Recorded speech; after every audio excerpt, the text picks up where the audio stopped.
como ven, estamos en un sitio completamente distinto a nuestro plató, el plató en el que habitualmente celebramos los debates de Vía V en la redacción central de La Voz de Galicia. ¿Dónde estamos?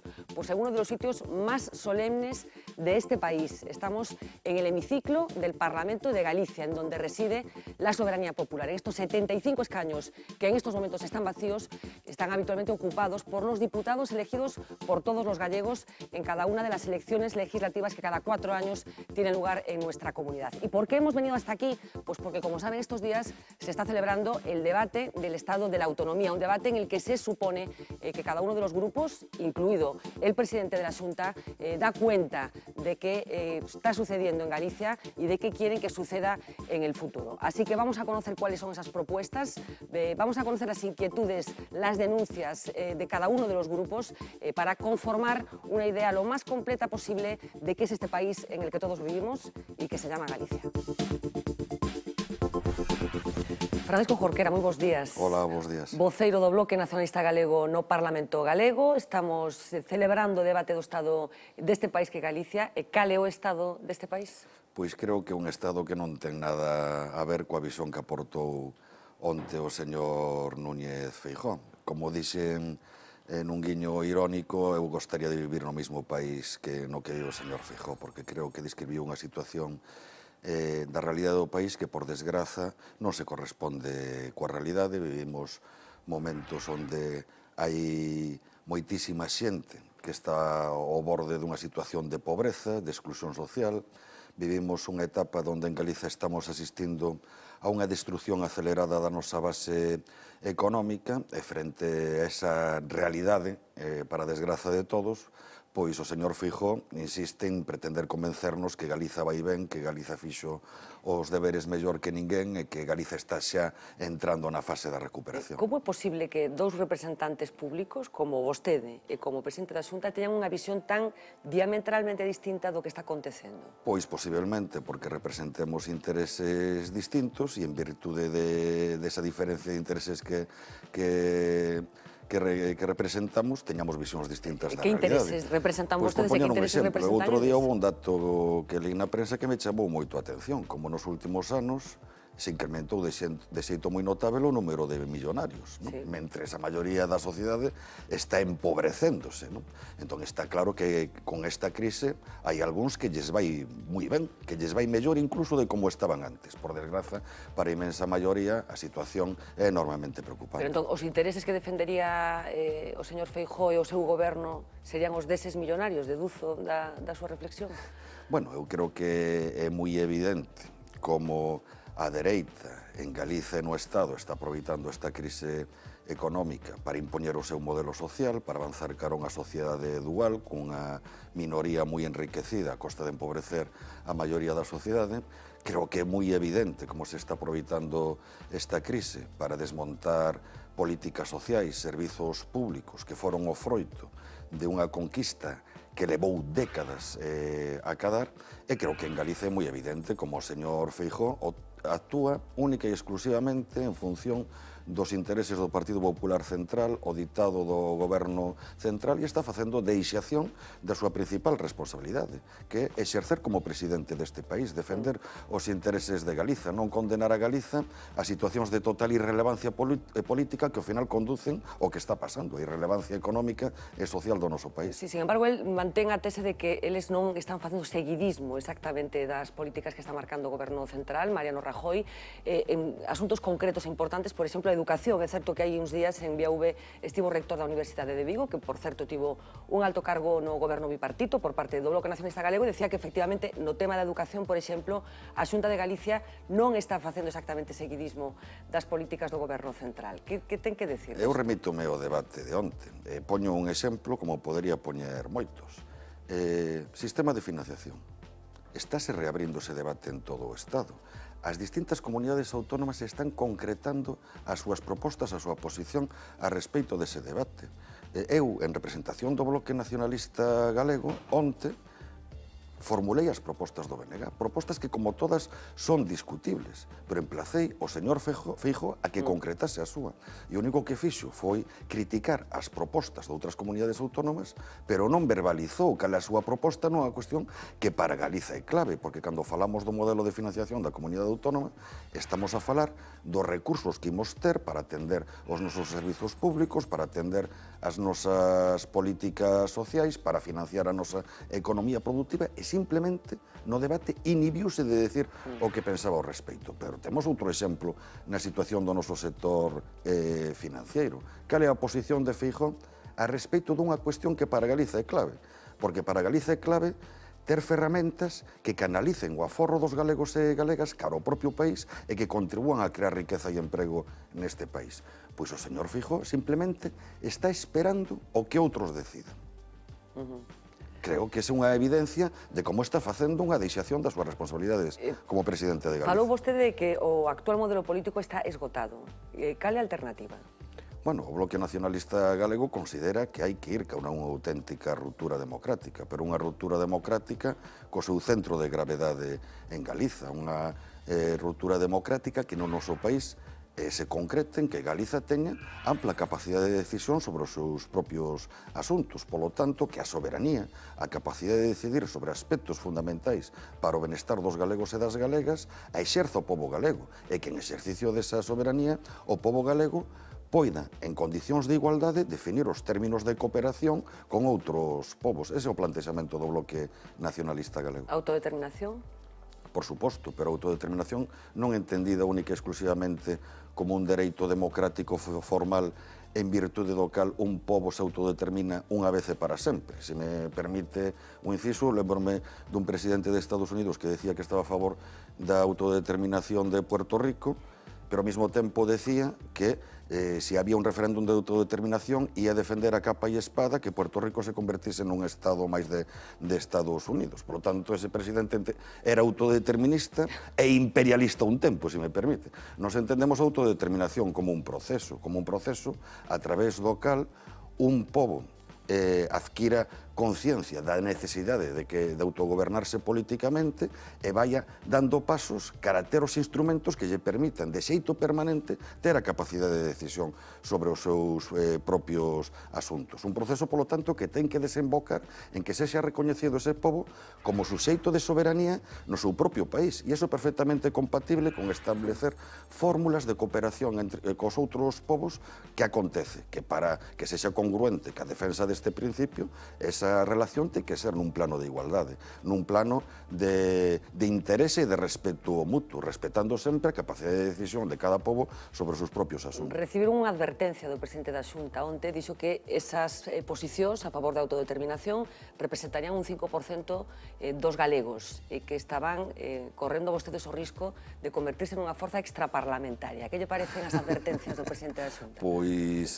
non creo que as recomendacións que fai o presidente da Xunta as faga pensando no ben do BNG, porque un señor que defende uns intereses políticos, unhas posicións que están nas antípodas do BNG. Por lo tanto, se o presidente da Xunta fai esa recomendación, eu saco a conclusión de que o Bloque Nacionalista Galego ten que profundizar nesa liña. Pero, ademais, nos concebimos a política como servir aos cidadáns, non valoramos as nosas propostas políticas en virtude do impacto electoral momentáneo que poidan ter nese momento, senón se son necesarias, por moito que sexan propostas a longo prazo, se é necesario avanzar nesa dirección para que realmente os cidadáns teñan ferramentas para poder resolver os seus problemas, para poder atender os seus intereses. E eu estou convencido que moitos galegos, que moitas galegas comprenden que moitos dos problemas de Galiza derivan a que a decisión se adopta en ámbitos que non emanan da vontade dos galegos e das galegas e que non teñen en conta os nosos intereses. E eu creo que onte, eu mesmo, ainda que me cause pudor citarme, na miña intervención puxen exemplos moi claros, moi elocuentes diso. Falamos dos galegos, desa xente que nos poda estar vendo e que non sei que pensa do que está acontecendo aquí estes días. Cree que a xente que os galegos están ao tanto de tan importancia que parece que ten un proceso como este? Habería que modificar algo deste tipo de debates, o que se pon encima da mesa o que está acontecendo no país? Nos, unha das propostas de resolución que registramos hoxe, que mañá se van a someter a debate o que contempla que é necesario reformar o regulamento desta Cámara, o regulamento deste Parlamento, para que o funcionamento do Parlamento sexa máis áxil, máis democrático, máis participativo. Hai moitas veces que a mecánica da vida parlamentar é enormemente lenta, enormemente burocrática e fai que cuestións que afectan as necesidades e os intereses dos cidadáns tarden en ser debatidas ou non se podan debatir ca profundidade de vida para cumprir ca nosa función como representantes públicos, como representantes dos cidadáns e, polo tanto, velar nesta Cámara porque realmente se defendan os seus dereitos e os seus intereses. 100 propostas de resolución, creo que foron as que registraron o Grupo Nacionalista, o Bloque Nacionalista Galego. Cal sería, a pesar de que o límite eran 50, un pequeno rifirrafe aí entre os grupos, non estaban de acordo vostedes con que se limitara o número de resolucións? Non, sobre todo porque é unha medida imposta polo Partido Popular, ainda que creo que outro grupo cometeu un erro. Alternativa Galega de Esquerdas. Sí, pero vamos a ver, desde o meu punto de vista cometeu un erro, pero desde logo eu non estou nesta Cámara para polemizar con a Alternativa Galega de Esquerdas, o BNG, que quere ser unha oposición contundente, eficaz ao Partido Popular e ser unha alternativa real ás políticas que practica o Partido Popular. Pero que esta proposta hai que entendela no marco dun comportamento sistemático do Partido Popular de limitar cada vez máis o que nesta Cámara se pode facer, o que nesta Cámara se pode discutir e de reducir o Parlamento á mínima expresión. Cando estamos falando de institución central da vida política galega, estamos falando da Cámara que representa os cidadáns. Por eso o Bloque Nacionalista Galego se opón a esa limitación, unha limitación que non existía. Eu recentemente tive unha reunión cunha central sindical que está defendendo 100 medidas para crear emprego en Galiza. Medidas todas elas creo que de enorme relevancia. Simplemente en materia de emprego esa central sindical defende 100 medidas, pero o Bloque Nacionalista Galego non pode trasladar a esta Cámara esas 100 medidas porque se impuxo un corsé que fai que eso se podan propor e debatir 50. Claro, estábamos comentando antes que das propostas presentadas no último debate do Estado da Autonomía, Seica, o Goberno de entón aceptou nada máis que 3 de toda esa batería que presentou o Goberno. Para que a xente pode chegar á conclusión de para que sirven finalmente a oposición e o goberno en institucións como esta, se ao final o diálogo é absolutamente imposible cando a xente probablemente este demandando que esa colaboración se concrete, non? Claro, pero creo que é un exemplo moi concreto de como as apelacións ao diálogo que fai o Partido Popular, que fixo onte reiteradamente o señor Feijóo, simplemente non son creíbles, porque cando se apela continuamente ao diálogo, pero logo hai unha actitude de usar a maioría absoluta como unha maioría de bloqueo, como un rodillo, non escoitando, non atendendo a ningunha proposta da oposición, pois ese diálogo realmente o que agocha é ofrecer un pacto de silencio. Tens que comulgar cas súas políticas, se non comulgas cas súas políticas estás condenado a exclusión. Bueno, creo que, por tanto, o Partido Popular teria que reflexionar a respeito dese xeito de interpretar a maioría absoluta e de usar a maioría absoluta. Desas 100 propostas, cal é a medida estrela que propón o Bloque Nacionalista Galego? Bueno, creo que hai propostas moi serias, moi importantes para o noso país, e moitas delas as desgranei onte na miña intervención inicial. A necesidade de paralizar a venda de Nova Galicia Banco e de transformala nun banco público galego, a necesidade de apostar por un novo modelo de financiación para o noso país que faga, por exemplo, que as empresas que teñen sede en Galiza ou operen en Galiza tributen polo imposto de sociedades en Galiza. Eso representaría para Galiza 1.000 millóns de euros máis ao ano, o feito de que as empresas que operen no noso país paguen un imposto de sociedades en Galiza, 1.000 millóns de euros que se podían destinar a reforzar os servizos públicos, as políticas sociais, a políticas de fomento de economía productiva, de creación de emprego. Temos propostas en materia fiscal, creo que moi serias, para distribuir dun xeito moito máis xusto, máis equitativo a carga fiscal, exixindo un maior esforzo fiscal a que máis ten, as rendas altas, as grandes empresas, e temos multitude de propostas que afectan os servizos públicos, o ensino, a sanidade, que ten como función blindar eses servizos frente á política de recortes e de privatización encuberta deses servizos que está practicando o goberno Feijóo. Unha frase súa, as bandeiras non dan de comer, pero se non tes unha, comente. Cree que Feijóo non ten bandeira? Creo que a súa bandeira é única e exclusivamente a bandeira española. Creo que o señor Feijóo non cree no país que ten a honra de presidir. E todas as súas políticas conducen a Galiza en unha situación de total e absoluta subordinación e anulación como país. E insisto, eso logo ten consecuencias á hora de comer. En Galiza está vivindo unha destrucción total e absoluta dos seus tecidos económicos básicos, está quedando sen unha base económica propia, o noso país está desertizando, a mocedade está fuxindo porque non atopa traballo en Galiza, e creo que ese refrán irlandés, un refrán irlandés, as bandeiras non dan de comer, pero se non tes unha bandeira cómente, explica perfectamente o mundo no que vivimos. Precisamente, nun mundo cada vez máis interrelacionado, nun mundo cada vez máis interdependente, para que nese mundo non sexas barrido, é imprescindible que sexas un actor con poder político propio para influir nese contexto. Senón, a situación real é que quedas total e absolutamente anulado.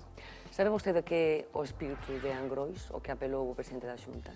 Bueno, eu creo que o presidente da Xunta cometeu onte a temeridade de utilizar os cidadáns como coartada e utilizar os veciños de Angrois como coartada para encubrir o fracaso das súas políticas. Eu creo que o comportamento dos veciños de Angrois foi total e absolutamente exemplar e unha demostración de que temos pobo e un pobo ademais que reacciona dunha maneira exemplar en situacións límites, como reaccionaron os veciños de Angrois ante ese accidente, como reaccionaron os traballadores públicos ante ese accidente, como reaccionou todo o pobo galego cando sufrimos a catástrofe do Prestige, pero que non pode apelar a ese espírito cidadán para negar a oposición a exercer a crítica legítima ás políticas do actual goberno e para defender políticas alternativas. Porque se enlazamos esa frase co resto do discurso de Feijóo, pouco menos que Feijóo o que dixo foi estas son as únicas políticas posibles para que lle vaya ben a Galiza, polo tanto, poñerse esas políticas e ir en contra de Galiza, comulguen ustedes cas miñas políticas. Eso é total e absolutamente inaceptable. Bueno, estamos rematando xa, pero quero rematar este turno de entrevistas con todos os voceros ca mesma pregunta. Estamos falando, coincidindo co debate do Estado de Galicia, así que é Galicia? Bueno, pois, para min Galiza é o meu país.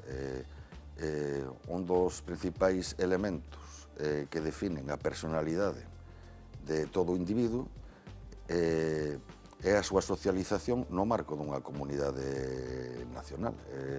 Son galego porque nací neste país, son galego porque estou orgulloso do idioma e da cultura deste país, son galego porque creo que este país ten enormes potencialidades se realmente se aposta por aproveitar ao máximo esas capacidades e esas potencialidades para asegurar o benestar de todos os seus cidadáns.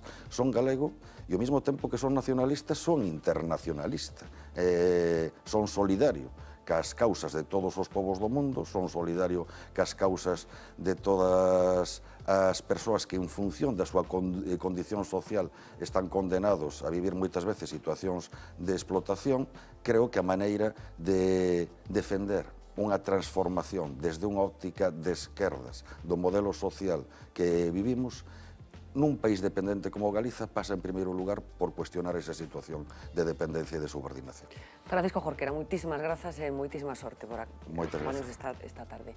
Imos facer outra pequena pausa, pero antes dese afán que temos de coñecer un pouco mellor esta institución na que estamos, na que está representada a vontade popular, imos coñecer a todo un personaxe nesta Cámara. Chámase José Ferreira Rico, é funcionario, e leva dende o ano 1983 compartindo experiencias e anécdotas cos deputados, cos centos de diputados que xa teñen pasado por aquí polo Parlamento Galego.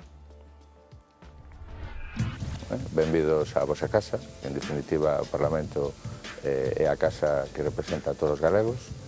Eu chámome José Ferreira Rico, formo parte da plantilla do Parlamento desde febreiro do ano 1983. Bueno, yo presidente os vi pasar todos y yo estuve también en las tomas de posesión de los presidentes da Xunta. 30 años dá para mucho. O Parlamento de aquel entón ten mudado moito en relación con este, non?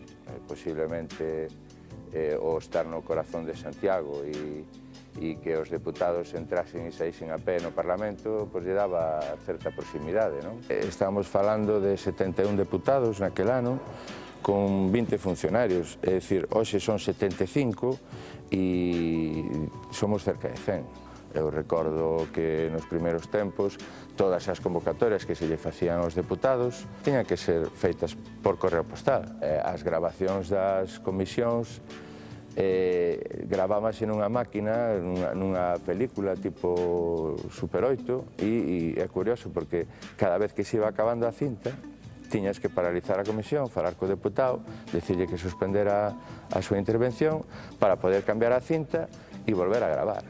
Eu recordo que os diputados da primeira e segunda legislatura eran uns diputados con oratoria brillantísima. Estaba Anxo Guerreiro, estaba, eu recordo tamén, Xosé Luís Barreiro, estaba Víctor Vázquez Portomeñe, xa digo, daba gusto ilos. Recordo as sesións de don Antonio Rosón, que era unha persona moi entrañable, non?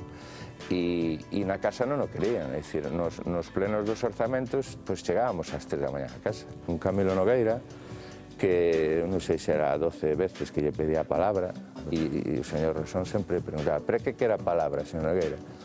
Para matizar as miñas palabras, señor presidente. E quedaba así un pouco dudoso e dicía, bueno, pois matice. O famoso zapatazo do señor Beiras, non? Recordo así tamén como anécdota o ano xa de entrar a traballar aquí, no ano 84, aquelo sí que me impresionou, non? O traslado dos restos de Castelao, que tuvemos que ir, digamos, movernos da sede física do Parlamento a San Domingos de Bonaval, e, bueno, estábamos esperando cada leito, e, bueno, ali nos dixeron de todo, non? Tiraron os ovos, nos insultaron.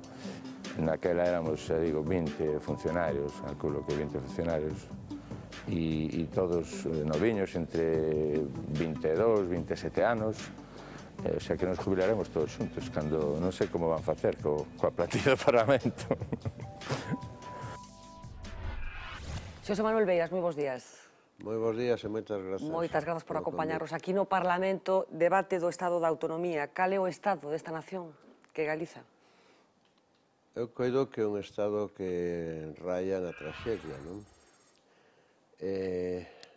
Sobre todo porque parece que os poderes existentes actualmente, cando falan da crise, se refiren a ela como se fose unha catástrofe cósmica ou natural, nunca fan unha diagnose de cales son as causas desta situación, que ademais xa non é unha crise, unha grande depresión. Os anos 30 é a gran depresión causada pola crise do 29. E, polo tanto, non hai ningunha estrategia para combater a crise. E eso combinado con unha constante deturpación dos principios básicos constitucionais estatutarios de dereitos e liberdades dos individuos, do que foi o diseño de un certo estado de benestar na Constitución do 78 que está completamente abolida. Eso é grave, non? Hai un ano falaba vostede de brigada de demolición, cando se trataba de analizar o que estaba facendo o goberno de Feijóo. Vai increscendo na súa crítica que está acontecendo, porque onte falaba de comando de exterminio. A quen está exterminando o goberno galego? Está exterminando as distintas clases e grupos sociais que son vitales para a existencia do que se chama o pobo galego. Está exterminando os seus medios de vida, a base productiva deste país, o tecido productivo, os sectores económicos estratégicos, o único complexo industrial potente, moderno, que é o complexo mar industrial, onde entra non só a naval, sino todo o que é o sector pesqueiro, etc., está nunha operación de exterminio da nosa identidade cultural, do noso idioma, por iso falo de etnocidio, e está tamén nunha liña que acaba co patrimonio natural e, polo tanto, os ecosistemas e a estrutura medioambiental do país, e iso tamén é ecocidio. Por que falo de exterminio? Porque, se isto sigue así, borran do mapa a existencia do que sempre se chamou Galiza.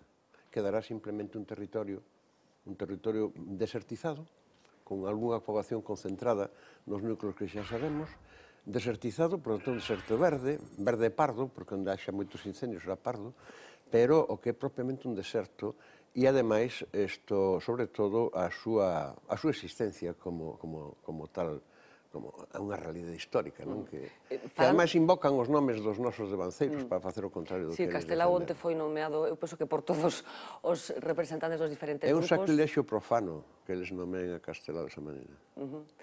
Falou de servos tamén, e da época dos foros. Estamos tan mal, hoxe, como para que nos te... Pregúntalle a xente que depende dos créditos bancarios, pregúntalle a toda esa serie de empresarios medianos e pequenos que che din isto que en realidad non ten de empresario máis que estar todos os días pelexando co banco para que lle renoven a póliza de crédito a intereses prohibitivos. Pregúntalle aos estafados por as preferentes, pregúntalle a xente que os deixan o 20 imperio por as hipotecas, que acaban moito suicidándose ou intentando suicidarse, ou ainda que non se suiciden, non? Que perden o dereito. Pregunta a toda esa xente e xa che dirán se efectivamente as cousas son como as debuxo eu, ou como pretende reinventalas cunha soberbia atroz e cunha ignorancia brutal, pois Núñez Feijóo. Fixo outra vez referencias personais a Xosé Manuel Beiras, o seu entorno familiar, e vostede falou que era a segunda vez que facía algo así, que non habería unha terceira. A que se refería? A que non lle vou permitir que haxe unha terceira.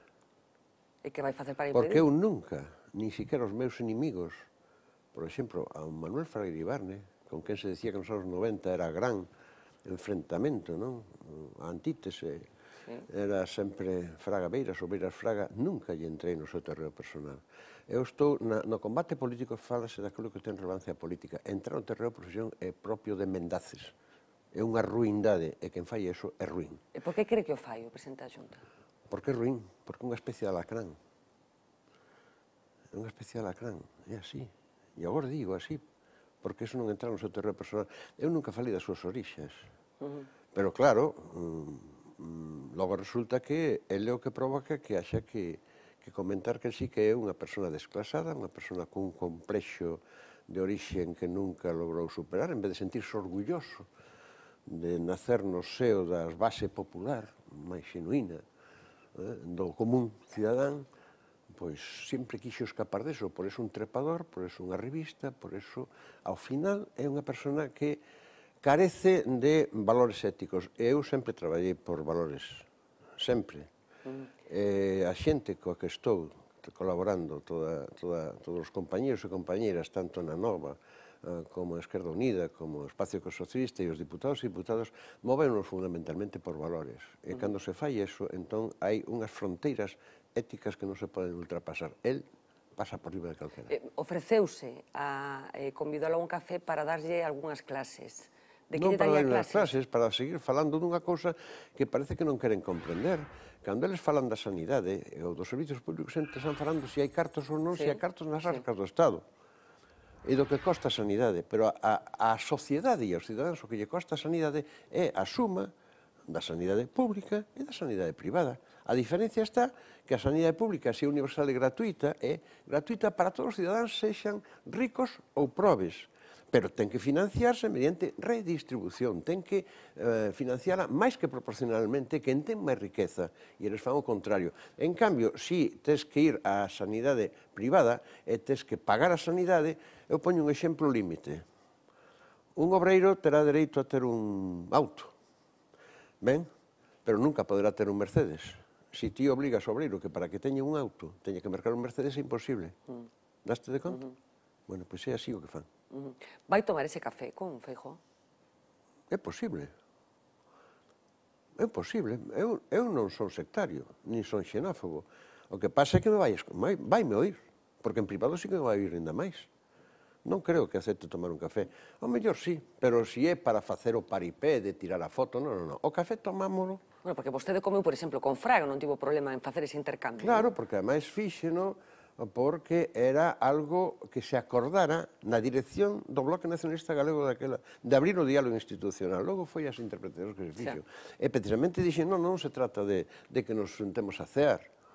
Hai que tratar de cales son as cuestións claves de Galiza neste momento. E entón, eso foi o que deu lugar a que houvese unha serie de sesións, pero xa na residencia do presidente, porque xa está ben de ir a un restaurante. Bueno, efectivamente.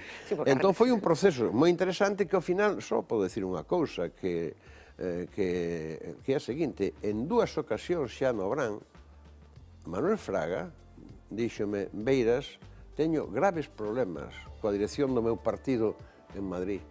Eso que significa? Significa simplemente que incluso para un home do peso político que tiña Manuel Fraga, pois había problemas co seu propio partido.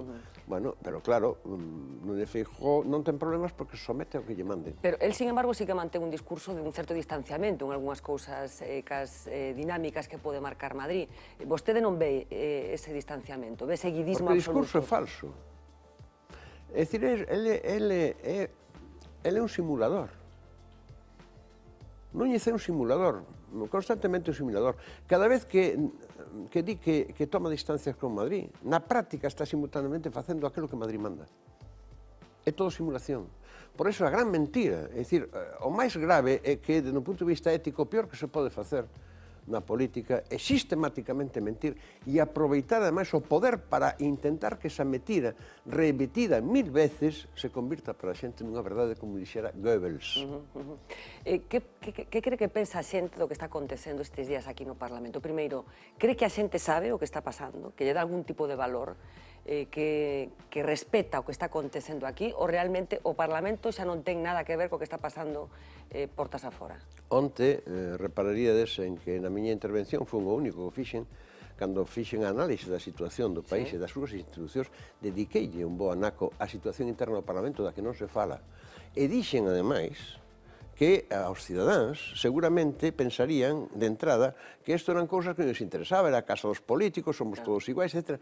Pero que quería que precisamente a xente se decatase da importancia que tiña isto na medida en que os que queren que o Parlamento non lle interesa aos cidadáns é a primeira medida para o camiño de convertir unha democracia nunha tiranía, que é o que están intentando este. Evidentemente, hai un descrédito das institucións. Quen é o responsable? É como cando os estudantes que chegan en primeiro de carreira, en segundo ou terceiro de carreira, chegan con moita ilusión e en segundo ou terceiro dicen isto non vale para nada. É quen a culpa dos estudantes ou dun profesorado ou dunha institución universitaria que non satisface as expectativas coas institucións políticas? Pasa o mesmo. E que hai que facer entón? Regeneralas. E como? O sea, como sería o camiño para que... Como estamos facendo nós, por exemplo. Nós, a xente que me aborda pola rúa, dime, vostedes falan como falaría eu se estuvese ali. De acordo? Eso en primeiro lugar. Vostede canta as verdades. Vostede di o que nós non podemos decir. É dicir, o que eles non poden decir porque non están no Parlamento, que ten que decir o representante daqueles que non o poden decir. E iso non se fai habitualmente, porque hai unha serie de corsas preestablecidos para empezar. Nesas cousas entran tamén a xestualidade, bueno, que está un pouco impoñendo Ague dentro do Parlamento, ten unha forma de comportarse incluso dos xestos distinta. Pero non é nada estudiado. Non é nada estudiado, isto non forma parte dunha estrategia? Non, a miña, por exemplo, non. A súa. E a dos demais tampouco, pero sabes, unha persona que é sindicalista como Chelo Martínez na sanidade, loitadora, que era enlace sindical en Povisa, foi expulsada sendo, ou Fajardo, sindicalista e loitador nos medios obreiros, a xestualidade é a desa xente. Non é a do político de salón, nin do político de escola, nin o político que estudiou politoloxía, non é a da caste política, é a xestualidade da xente que accede a un posto de representación, pero sigue sendo un membro do grupo social, do segmento cultural do que procede. E iso é o povo, non é outra cousa. Falou onte de pactos. O propio presidente da Xunta falou da súa disposición a chegar a pactos. Cree esa disposición de Feijóo? Non, pero tampouco digo que sexa imposible. Ten que demostralo. O problema de Núñez Feijóo é que el non ten credibilidade. Non é de fiar, e, polo tanto, ten que gañala. É dicir, cando el di os hospitais que se van construir, e resulta que levan anos cos hospitais que van construir e non se construyen, ou o Hospital Público de Vigo, resulta que sabemos o que é, etcétera, etcétera, verdad? Que fiasco, que gran escándalo, que estafa, e ademais está como está, a UTE está medio encrévata, e que... Bueno, entón, evidentemente, esa persona non pode ter credibilidade, porque todo o mundo pode equivocarse. Todo o mundo pode, incluso, pois, caer en renuncios. Vou facer tal cousa e logo que non a fai. pero ten que dar explicacións e ten que ser algo que se entende que foi un caso entre un repertorio de liñas de acción. O que non pode ser é a pauta que imprime carácter ao comportamento como o presidente do goberno, do seu goberno e a súa maneira de relacionarse coa xente. Por lo tanto, é simplemente un servicio de propaganda. Por iso saquei aquela anécdota do tempo do franquismo, do viaxante de comercio que iba por todo o país, vía as cousas, lía os periódicos, a realidade non se correspondía, fala con Fraga ministro e Fraga acontecía. Menos viaxar e máis ler os periódicos. É o que fan eles, a promesina que eles pretenden que se difunda, non?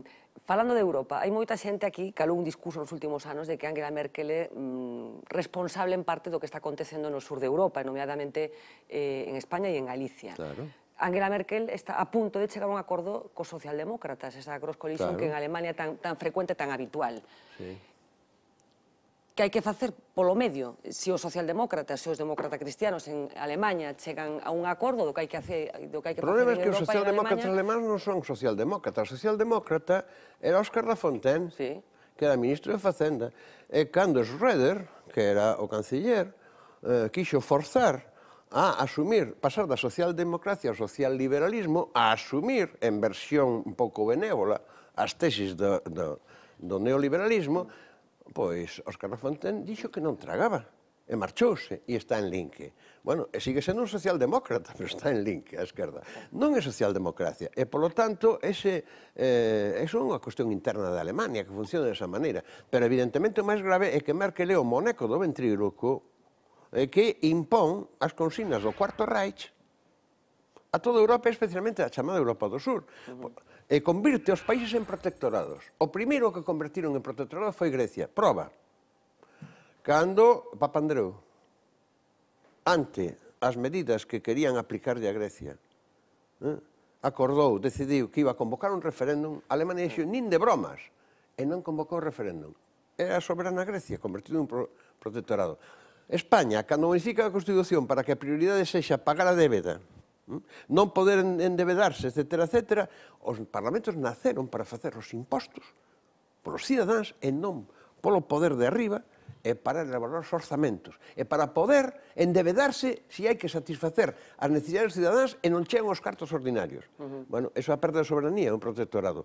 Entón estamos nesa situación, ese é o grave. E estáse creando en Europa unha reticencia, sospeitas e incluso unha certa fobia hacia Alemania. Por eso mencionei o espléndido libro de Rafael Poch, de Carmela Negrete e máis de Ángel Ferrero, que se chama La Quinta Alemania, que se refire a Alemania despois da reunificación de 1989-90, e que o subtítulo é unha fórmula hacia un modelo de Europa do desastre, máis ou menos.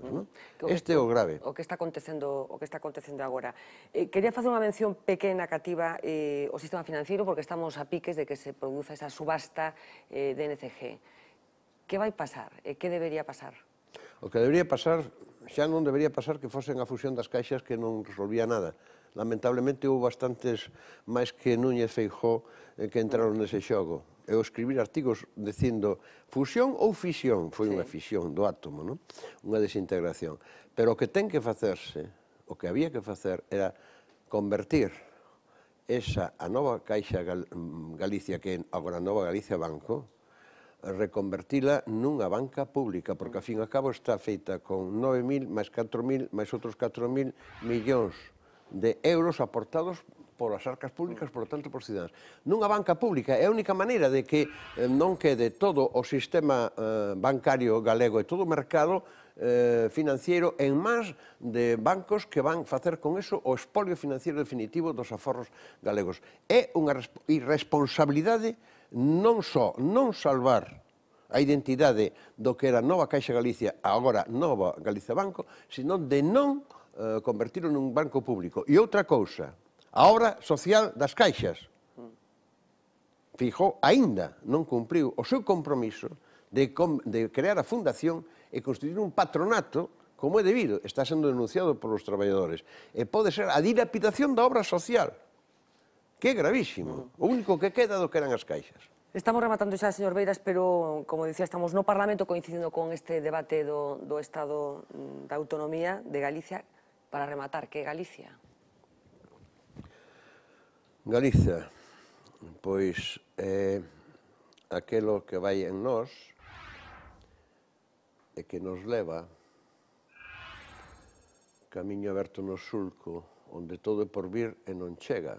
Ese é un poema de Salvador García Bodaño, pero tamén podría ser aquel poema de Díaz Castro, ao que coido que se lle vai dedicar o Día das Letras Galegas, que era o Penérame, non? Un paso adiante e outro atrás Galiza, e a tea dos teus soños non se move. Aran os bois e chove, foiseme agora o Alzheimer, o penúltimo verso desta estrofa.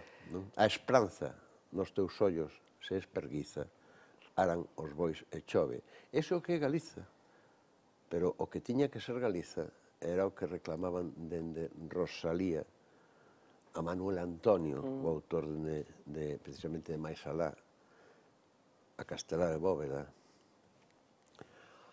ao bloque auténtico, ao PEGA dos anos 60, ao PSG dos anos 60, e sobre todo aos cidadáns que se mobilizan e defenden a súa condición de cidadáns, que son os únicos que poden transformar as cousas. Nós non temos ese potencial. Só se nos insufran, se nos dan os cidadáns que combaten e actúan como cidadáns. Eso é que é Galiza. Fala do bloque auténtico da UPG dos anos 60, un pouco nostálxico, señor Beiras. Non, porque hai que aprender da historia, teño memoria. Non son nostálxicos, non quero voltar aos anos 60. O que quero é que... Eu son consciente que rematou un ciclo histórico. A moitos niveis. Teño dito moitas veces, e non imos falar deso agora porque sería outra entrevista, verdad? Eu mesmo pertenzo a unha xeración que cumpriu o seu ciclo. Sempre digo que eu, na política, entrei nun epílogo.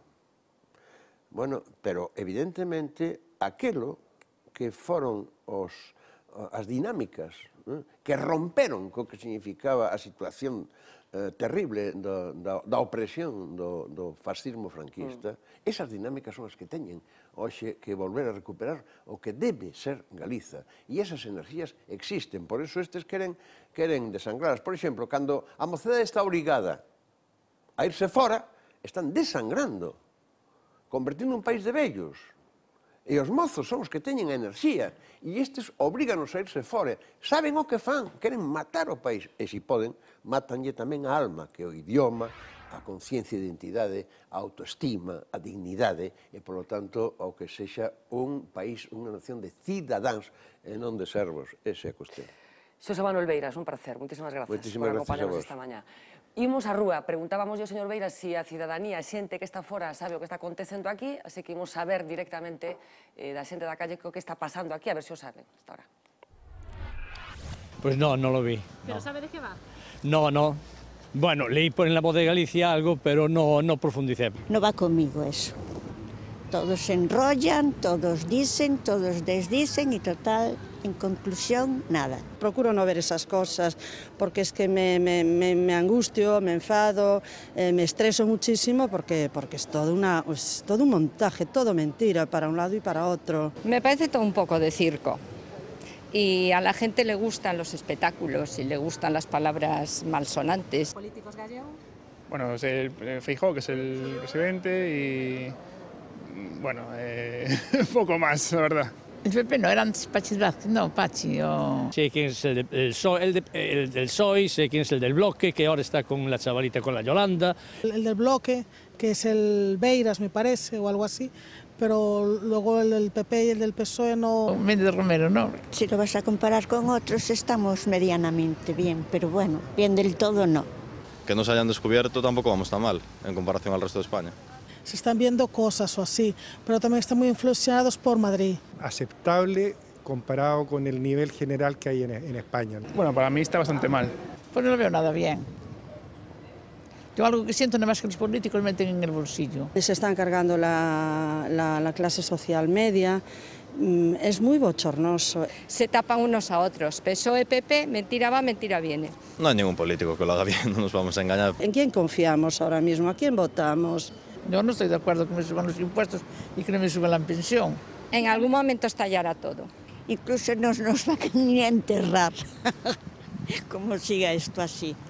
Críticas y ante todo desafección. Ese podría ser el resumen del sentimiento de la calle hacia los políticos. Pero vamos a volver al Parlamento de Galicia para que ellos mismos, los políticos, nos cuenten cuál es su relación con los ciudadanos de a pie. José Luis Méndez Romeu, moi bons días. Hola, bons días. Voceiro do PSD no Parlamento Galego, estréase nestas novas funcións e estamos, como decía, na Cámara Legislativa Galega coincidindo co debate do Estado da Autonomía. Cal é o Estado de Galicia? Lamentablemente malo. En realidade, moito peor en todos os sectores que hai 5 anos cando o señor Feijóo tomou posesión. E o máis sorprendente é que logo de tanto tempo, logo de ter gastado 50.000 millóns de euros, ningún dos grandes problemas de Galicia están no camiño da solución. Nin no ámbito do paro, onde desgraciadamente as cifras medran de mes en mes, nin na mellora dos servizos públicos, estamos asistindo a todo tipo de restriccións mediante taxas e mediante repagos, nin tampouco no ámbito da xeneración de recursos para impulsar unha política de crecemento. Que fixo este goberno da Xunta que non teria que ter feito ou que non fixo que teria que ter feito? Eu creo que o máis importante é que o goberno galego non estivo a prol do crecemento económico. Estamos perdendo a oportunidade de loitar contra a crise. E nin siquiera hai unha política alternativa de atención aos desempregados. As persoas que en Galicia perden o seu emprego teñen enormes dificultades para recuperalo máis que noutros territorios de España. E a Xunta prácticamente non ten medidas de actuación nese ámbito. Alén diso, é moi preocupante o deterioro dos servizos públicos. Onde antes existían servizos universais baseados na igualdade e na gratuidade, no ensino e na saúde, neste momento se están introducindo discriminacións mediante pagos, mediante taxas, que significan dificultade para moitas persoas, significan crebar o principio de igualdade e significan tamén, sobre todo no ámbito da saúde, a entrada do capital privado para xestionar hospitais, para xestionar centros de saúde, en definitiva, pasar de un modelo tradicional de servizo público a un modelo de mercado. Fala de destrucción de emprego, onte na súa intervención falou da destrucción do estado de benestar, pero esa destrucción de empregos comenzou cun goberno socialista. Sinte que hai unha corresponsabilidade no que está acontecendo do seu partido? A crise internacional comeza no ano 2008. Evidentemente, dende ese momento, as cifras de emprego van en aumento. Pero, a estas alturas, hai territorios en Europa ou en España onde se está loitando activamente contra o desemprego, mentras que en Galicia continúa medrando. É dicir, o que diferencia a Galicia doutras comunidades de España é precisamente ese incremento moi rápido do paro nos últimos anos. E fronte a iso, precisamente, é tan sorprendente a inacción do goberno, porque o normal sería que se estivera situando no cerne da preocupación do presidente e que iso tivera un reflexo no orzamento que vai ser aprobado en vindeiras datas. Se fora vostede voceiro do PSOE, neste caso no Parlamento andaluz, que lle diría a presidenta andaluza? Porque as cifras de paro son aínda peor que as de aquí. Sí, pero con un sistema de servizos públicos moito máis desenvolto, que atende a máis persoas e que quen de paliar precisamente as situacións que neste momento se están producindo, mesmo de depauperación, mesmo de pérdida da capacidade de atender ás propias familias, e todo iso en Andalucía ten un nivel de cobertura distinto. Partindo do feito de que históricamente as diferencias da economía de Andalucía e en xeral do sur de España con respecto aos do norte son moi importantes. Falou de NCG onte na súa intervención. Me gustaría que me aclarara exactamente a que se refería con eso de que NCG continúe sendo galega. Falamos dun banco público abertamente, como fala, por exemplo, o Bloque Nacionalista Galego? E por qué? É posible ter un banco privado en Galicia. Por que Nova Galicia Banco, que neste momento ten tantos posibles compradores, que é tan apetecible, por que non pode seguir sendo unha entidade galega autónoma?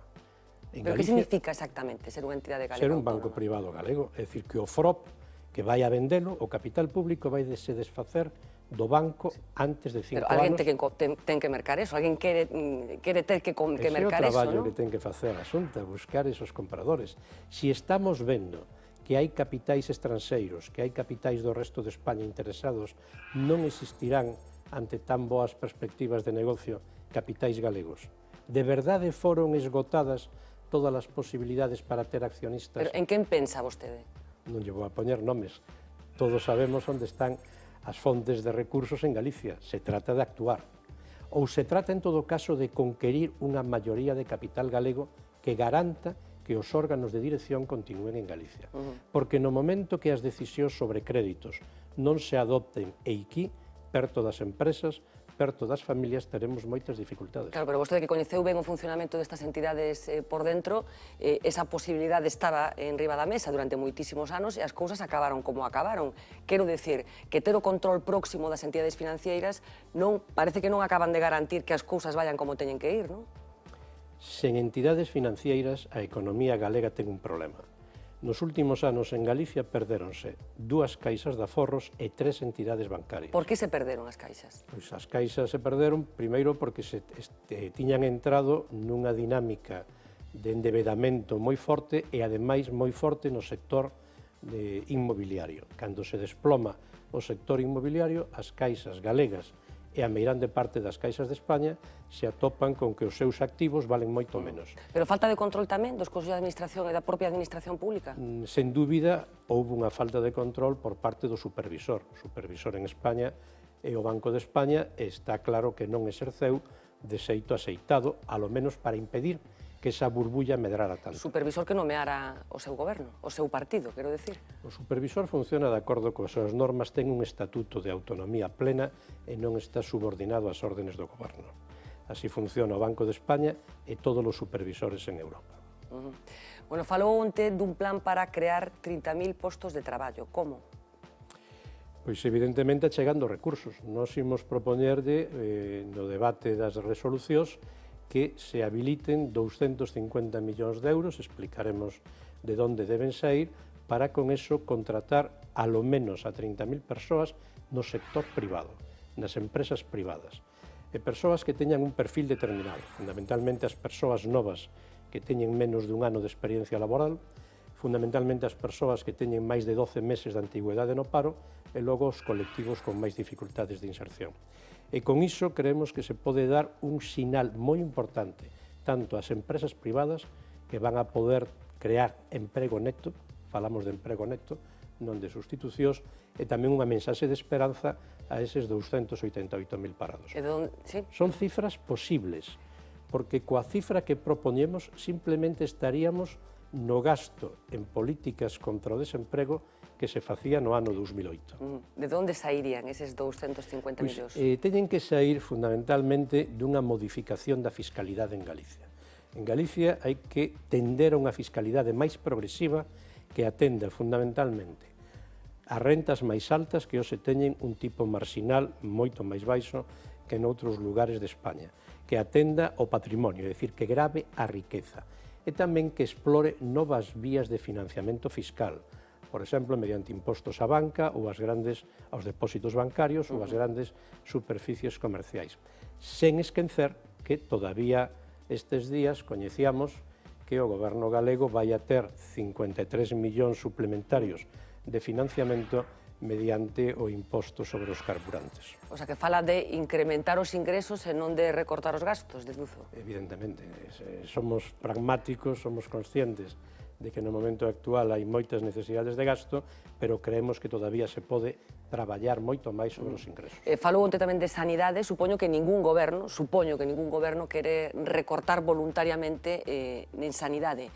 De onde poden sair os recursos tamén para que este modelo que todos coincidimos, que é tan estupendo, non se vai ao garete como algúns están advertindo que está acontecendo? Bueno, permítame que disinta.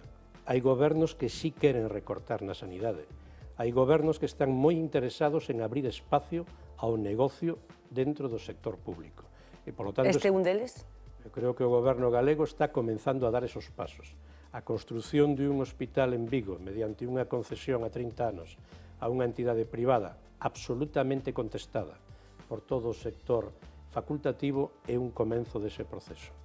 Aquí, de momento, en Galicia, onde se está actuando é mediante a imposición de taxas tanto na farmacia ambulatoria como na farmacia hospitalaria. Nos parecen abusivas, nos parecen desproporcionadas e, sobre todo, parécenos que o sistema sanitario en Galicia e en España, no estado actual da nosa economía, é perfectamente sostible. Non é un gran peso, non é un peso insoportable sobre o PIB. E, polo tanto, creemos que o Goberno non debería de enviar ese sinal aos cidadáns de empezar a introducir criterios de mercado e de discriminación. Que tipo de lastre ten o PSDG e de forma extensiva o PSOE como consecuencia de ter gobernado en España ata hai pouco tempo, ata hai 2 anos prácticamente? Teñen dificultades para construir un discurso que a xente merque, no bo sentido da palabra? Eu creo que o Partido Socialista, logo de perder as eleccións en España, pois evidentemente entrou nun proceso de reflexión que no momento actual comeza a ser superado e volve a poñer diante dos cidadáns 2 feitos. Dunha banda, o fracaso das políticas dos conservadores e, doutra banda, as alternativas da socialdemocracia. E creemos que ese é o camiño no que hai que continuar a traballar a partir de agora. Fala da socialdemocracia, pero parece que en Alemanha están a punto de chegar a un pacto os socialdemócratas cos demócratas cristianos de Angela Merkel. Non sei de que forma eso pode influir no discurso do Partido Socialista aquí, porque ali parece que sí que son quen de chegar a acordos e que a socialdemocracia sí que é quen de gobernar ou de cogobernar cun partido que representa Angela Merkel, nin máis nin menos. Sen dúbida, sen dúbida. E se miramos con un certo detalle como funciona a economía ou os sistemas de protección en Alemanha, seguramente veremos que estamos moi lonxe todavía en España. Hai unha cultura distinta, froito de moitas décadas de traballo parlamentario, hai unha cultura política tamén nas propias organizacións partidarias diferente e, polo tanto, ali se pode dar un escenario que en España, como en xeral noutros países do sur de Europa, é totalmente inviable. Claro, pero ese escenario é inviable por culpa dos políticos, porque sí que hai a sensación de que a xente, a cidadanía, nestes momentos tan terribles nos que estamos, si vota de menos a capacidade dos políticos de chegar a acordos. Pero os políticos... Porque a xente sí que demanda eso e os políticos, os representantes desa xente, non acaba de ser capaz de chegar a eses pactos? Nos acabamos de ofrecer onte mesmo pactos concretos e, ademais... Pero teñen algunha esperanza de que esa oferta se concrete? Unha vontade de diálogo. Non escoitamos unha receptividade excesiva no presidente da Xunta. Se pode adiantar máis nese vieiro, sen dúbida. Está a Xunta nesa vontade? Eu son escéptico, porque ten maioría absoluta, porque pode facer o que legitimamente considera necesario e porque en 5 anos non amosou ningún interese polo diálogo prácticamente en ningún tema de interese en Galicia. O sea, que desbota a posibilidade. Teño a sensación polo que está dicindo de que non é nada optimista. A política é diálogo e hai que esgotalo. E falaremos, polo tanto, mañán das nosas propostas de resolución. Escoitaremos as dos outros grupos, coa vontade de buscar o mellor para sair desta terrible situación. Pero tamén co convencimento e a responsabilidade de que non podemos votar aquilo que é radicalmente contrario ao que os cidadáns agardan de nós. Bueno, onte o PSOE viviu unha situación un pouco extraña. Vostede estrenábase como voceiro do PSDG. Estaba o actual secretario xeral no poleiro, digamos, na tribuna de invitados. Estaba o antigo secretario xeral nun sitio distinto no que acontecía normalmente. Unha serie de cambios. Como está levando o grupo todas estas mudanzas? Pois, con normalidade, un grupo que ten unha vontade de traballo. A política do grupo parlamentario a dirixe o secretario xeral do partido, que é o señor Gómez Besteiro, que neste momento non sexa diputado non lle impide exercer unha dirección. Pero non é raro, de cara a xente, eu poñome na cabeza da xente, non é raro que o actual secretario xeral, lóxicamente non participou nestas eleccións e non pode estar no Parlamento, non este no Parlamento, e o vello secretario xeral sí que este no Parlamento. Mellor tiña que sair o antigo secretario xeral do Parlamento e dar paso a outro. Son circunstancias sobrevidas. No Parlamento só poden entrar aqueles que foron elexidos no momento das eleccións. Pero se pode dimitir tamén de diputado, non? Sí, pero nin o grupo parlamentario nin o Partido Socialista consideraron que fora necesario neste momento que ninguén dimitira. Obviamente, todos os deputados teñen a súa acta a disposición do seu partido. Falou onte con Pachi Vázquez, tivo ocasión de comentar un pouco cal iba a ser o tono da súa intervención. Sí, sí. cree que estamos na liña aceitada. En todo caso, é unha liña que foi previamente debatida no seo do partido e do grupo parlamentario e, polo tanto, o que estamos a facer resposta o que creemos que compre facer neste intre. E a xente, a cidadanía, cree que sabe o que está acontecendo estes días aquí? Eu creo que, en xeral, os cidadáns non teñen unha idea clara de para que sirve o Parlamento, non solamente no debate do Estado da Autonomía. É unha entidade que está un pouco lonxana dos cidadáns, porque aquí o que se produce é un debate razonablemente abstracto. Se non existira o Parlamento, teríamos un conflicto social todos os días nas rúas. Os parlamentos foron inventados para sustituir ese conflicto por un debate civilizado. Pero o conflicto témolo. Parece que non está disolvendo esa capacidade de conflicto. Non o nivel que podería estar noutras circunstancias. E, por tanto, o Parlamento é o sitio onde fundamentalmente se controla o goberno. As inquedanzas dos cidadáns no tema, por exemplo, onte estaban ás portas do Parlamento as persoas afectadas por esa escandalosa exacción aos antigos emigrantes galegos en Europa, esas persoas estaban fora, pero tamén estaban dentro, trasladándonos aos distintos grupos a súa posición. Pero non hai a sensación, polo menos temos a sensación algúns, de que precisamente nestes momentos o divorcio entre a Cámara de Representación, que efectivamente é o Parlamento, e as inquedanzas da cidadanía é absoluto, xa que hai un muro que non é invisible, sino que é real e que a xente non acaba de sentirse representada polo que aquí acontece. Eu diría que hai un muro en xeral entre o goberno e os cidadáns. E entre a oposición e os cidadáns non. A oposición forma parte deste ámbito parlamentario, que é un ámbito menos visible. Pero ese labor da oposición, ao final, é o labor de trasladar a voz dos cidadáns e aquí, e de trasladarlla sobre todo o goberno. Entón, se o goberno ten receptividade, será quen de dar respostas aos cidadáns e tamén de trasladar esas respostas aos seus representantes. Bueno, estamos rematando xa, pero non quería deixar de facer unha última pregunta. Estamos falando do debate do Estado deste país, que é Galicia. Así que, que é Galicia?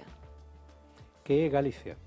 Pois Galicia é un territorio con unha grande capacidade pola súa posición cultural, social, o seu potencial humano, pero un territorio que non acaba de despegar nos últimos anos.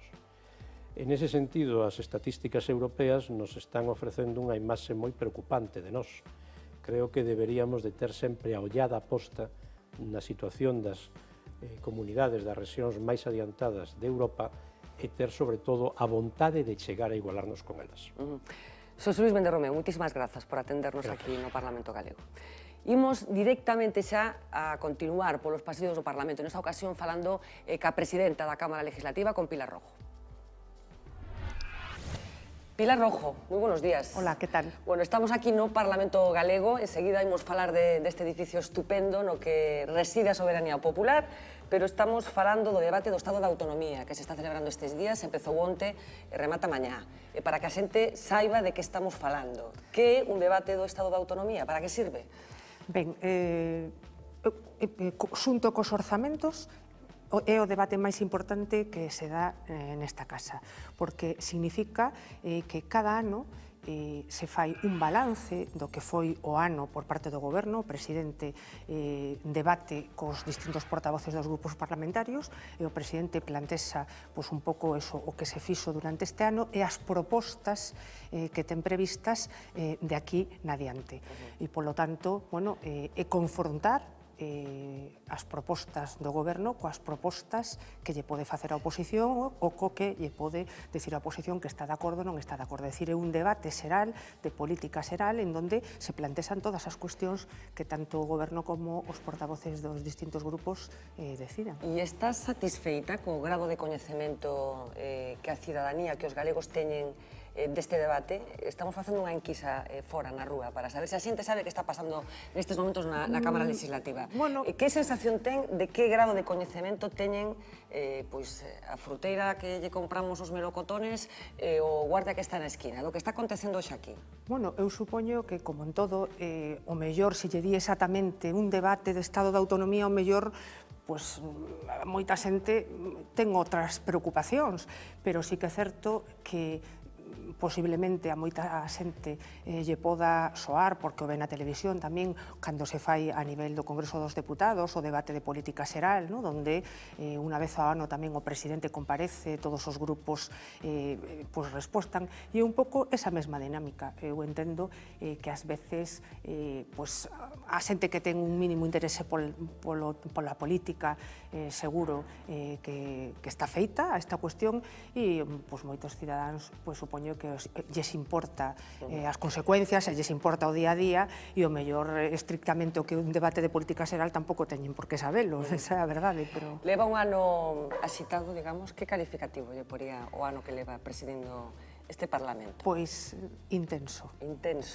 Sí. Agardaba que fora así cando se constituía a Cámara? Bueno, non agardaba nada especial, quero decir, eu sei que no Parlamento de Galicia, a pesar de outras opinións que podan pensar outra cousa, se traballa moito, eu polo menos teño esa percepción, e eu teño un traballo, creo que intenso, e eu simplemente sempre, cando se inicia unha legislatura, teño expectativas de facer cousas, de que se fagan cousas na Cámara, e, efectivamente, eu agardaba un período intenso, porque non olvide que a data das eleccións foi en outubro, é dicir, aínda o ano cúmprese o día 21, e sabía que íbamos a comenzar o ano cos orzamentos, polo tanto, que xa iba a ser moi intensa a chegada. Máis que de contidos, que tamén podemos falar deso, falo un pouco das formas que se están vivindo no Parlamento, e que sí que está trascendendo de que, é un Parlamento distinto, polo menos máis intenso, creo que era a palabra que utilizaba. Viviu momentos duros neste ano, de disgusto, de isto non pode ir por aquí? Bueno, vamos a ver, o meu interese sempre é que o Parlamento de Galicia non hai que olvidar que é a primeira institución de Galicia, e sempre me gusta que as cousas que se fan aquí se transmitan aos cidadáns dun xeito en positivo, e eu sempre digo que o Parlamento está para falar, está para debatir, está para escoitar, está para moitas cousas, pero sempre dende o respeto. Sempre digo tamén que o control parlamentario dos grupos non ten por que estar reñido coas boas formas, coa cortesía, coa educación. E sí que é certo que neste ano mudou un pouco a situación, porque hai un grupo máis. Había 3 grupos parlamentarios que xa estaban asentados de algún xeito dende fai bastantes legislaturas. Este ano, esta legislatura, hai un grupo máis sin experiencia, acostumados posiblemente, digo posiblemente, á realidade. Sin experiencia, algúns. Sí, a outros tipos de debate, e, sempre os principios de períodos de sesión son complicados. Este foi complicado tamén, como dicía, non só polo contido, tamén por este outro grupo, e todos teñen que atopar o seu sitio. Entón, eu sempre digo que non me preocupa o primeiro período de sesións, porque penso que todo o mundo ten que adaptarse. O que si agardo é que atopen o seu sitio en un momento, e que podamos traballar en concordia, en tranquilidade, en paz. Eu que son moi amiga da paz e da serenidade, e me parece que... O pasa mal ás veces. Sobre todo porque as cousas se fan mellor dende a serenidade, se fan mellor dende a concordia e dende o intento de entendemento, que dende todo o contrario.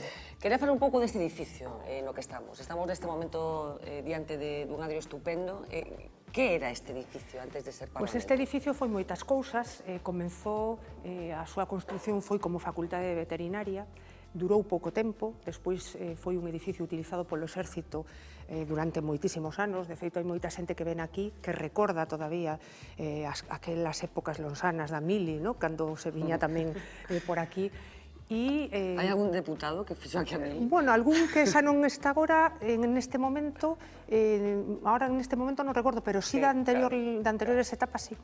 E, despois este edificio mercouno a Xunta para destinalo ao Parlamento de Galicia. Se fixo un concurso internacional de arquitectura, gañou un arquitecto galego, que ademais foi profesor meu na escola, Andrés Reboredo, e, eu creo que unha rehabilitación que se pode ver a mí personalmente como arquitecta me parece moi lograda, me parece sobre todo moi contundente, e que creo que foi o que lle deu o premio o primeiro premio á rehabilitación a ubicación do hemiciclo, que respeta o que é a configuración do patio inicial, do patio que tiña o edificio, se planta no medio con unha obra moi contemporánea, non? E moi en contraposición co que é o resto do edificio, non? Moito máis clásico, cunha estrutura moi clásica, pero ao mesmo tempo permite esa permeabilidade de que o patio se sigue vendo, o patio se sigue entendendo, non? E despois a ubicación do hemiciclo, que é fundamental, pois é moi cómoda para... Ahora saiu arquitecta, ahora está falando arquitecta. Sí, bueno, é que realmente a mí o que me gusta é a arquitectura. máis que a política? A política tamén, pero é certo que a miña formación é de arquitecta e sempre gustoume e gústame moitísimo a arquitectura. Bueno, onde se corta o bacallao aquí? Efectivamente, a xente está feita a ver na televisión, por exemplo, neses directos de V Televisión, que se ve ahora dende aquí, o hemiciclo, pero onde se corta o bacallao? Como decía, onde se negocian as cousas, que supoño que hai moito traballo agachado, non? Hai moito traballo agachado nos despachos, hai moito traballo nos pasillos, hai moito traballo no despacho da presidenta, no despacho dos portavoces. É certo que no hemiciclo moitas veces se ve o reflexo xa do que son os plenos e do que son as iniciativas, pero que tamén é certo que o Parlamento de Galicia non se circunscribe únicamente o que se traballa aí, que o que lle dá visibilidade. Hai moito traballo en comisións, durante todas as semanas, e sobre todo as semanas que non hai pleno, hai moito traballo en comisións, e que, bueno, forman parte, como vostede sabe, menos deputados, e hai moito traballo despois tamén entre portavoces para negociar, para acordar e para charlar. E como se levan os deputados? Porque vemos esa intensidade nos debates, nomeadamente entre algúns. Despois, cando se apagan as cámaras, como é a relación dos deputados do goberno cos da oposición, dos dun grupo da oposición cos do outro? Eu non estou no día a día de todos, pero sí que é certo que eu entendo que hai unha relación cordial, que ás veces pode parecer cando un sube a tribuna, non? Que se discute, pero sí que é certo que, además, eu creo que ten que ser así, un pode manter posturas diferentes, ter debates tensos, pero que, al final, por enriba de todo, creo que están as persoas. E non pasa nada, e de feito, se vostede vai á cafetería, seguro que atopa deputados de distintos grupos tomando un café ou charlando nun momento determinado, porque me parece que ten que ser así. Son uns privilexiados os deputados? Falo de todos, como consecuencia das súas retribucións, este debate que está enriba da mesa nestes momentos. Vamos a ver, eu creo que hoxe en día, coa situación que temos, me parece que privilexiado é todo aquel que ten unha remuneración, todo aquel que ten sobre todo un traballo, porque me parece que cando estamos a falar do paro como o principal problema non só dos galegos, sino neste momento dos españois, me parece que é privilexio ter un traballo. A partir de aí, calquera pode pensar que se gana moito, que se gana pouco, que se gaña dentro da media. Eso xa é un debate no que eu, dende logo, non estou disposta a entrar, porque me parece que o único que teño claro é que os deputados teñen que traballar, que ter medios adecuados para facelo, que teñen unha alta representación e unha alta responsabilidade. E, polo tanto, bueno, eu o que sempre espero, sempre agardo de cada un deles, é que estean á altura da responsabilidade que teñen. Sí, pero fora seguro que os sabe a sensación de que hai un certo corporativismo que trascende as ideoloxías. É difícil que se poña en acordo os diferentes grupos, pero cando se fala de, entre aspas, os privilexios dos deputados, aí normalmente aparecen os acordos. Estou falando, por exemplo, da posibilidade de rebaixar os emolumentos dos deputados, estou falando de modificar a carga fiscal que teñen os deputados. Sí, pero... Hai unha certa casta entre os deputados? Bueno, supoño que, vamos a ver, ao mellor, se vostede pregunta entre os médicos, entre os abogados, non sei, eu non penso que haxa unha certa casta. Eu o que sí que creo é que ao mellor se lle chama privilexios o que non son privilexios, senón simplemente son unha remuneración que se lle dá aos deputados, porque claro, eu tamén quixera facer unha lanza en favor do propio traballo e da propia remuneración dos deputados, no sentido que creo que non hai en Galicia, nin hai en España, ningún traballador que teña o grado de incompatibilidades para todo que ten o Parlamento de Galicia. De feito, somos a Cámara de España con un réxime máis estricto.